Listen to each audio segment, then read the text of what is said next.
जय श्री श्याम दोस्तों। आज की कहानी है कि संसार में सबसे बड़ा कौन है। आइए जानते हैं इस कहानी के माध्यम से।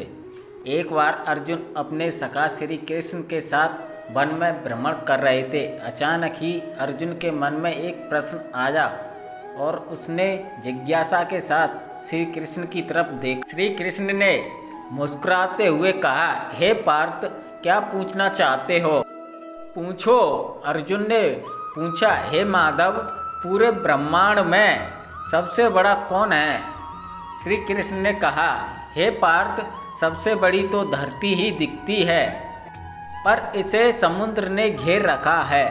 मतलब यह बड़ी नहीं, समुद्र को भी बड़ा नहीं कहा जा सकता। इसे अगस्त्य ऋषि ने पी लिया था।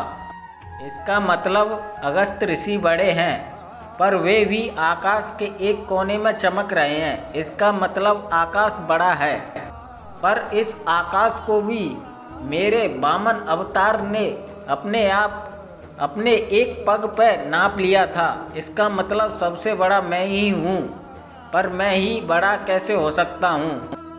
क्योंकि मैं अपने भक्तों के हृदय में वास करता हूँ, अर्थात सबसे बड़ा भक्त है।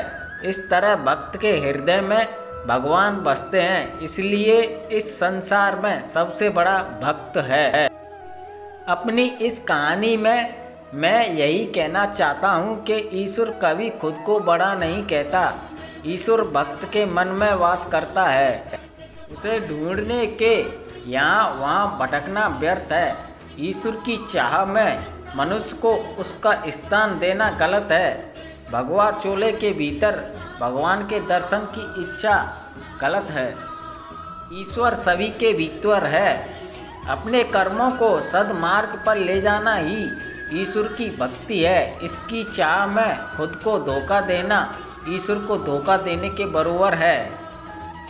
मनुष्य ईश्वर से डरता है, जो कि अर्थहीन है, क्योंकि ईश्वर भक्तों को आशीर्वाद या दंड नहीं देता, बल्कि मनुष्य के कर्म उसे आशीर्वाद अथवा दंड देते हैं। मनुष्य का जीवन उसके कर्मों से तय होता है। ईश्वर मनुष्य का मार्ग नहीं बनाता।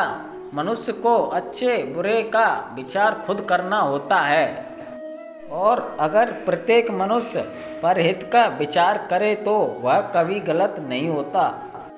आज के समय में मनुष्य भेड़ चाल का हिस्सा होते जा रहे हैं। किसी भी व्यक्ति को संत का चोला पहने देख उसके अंधे भक्त बन जाते हैं।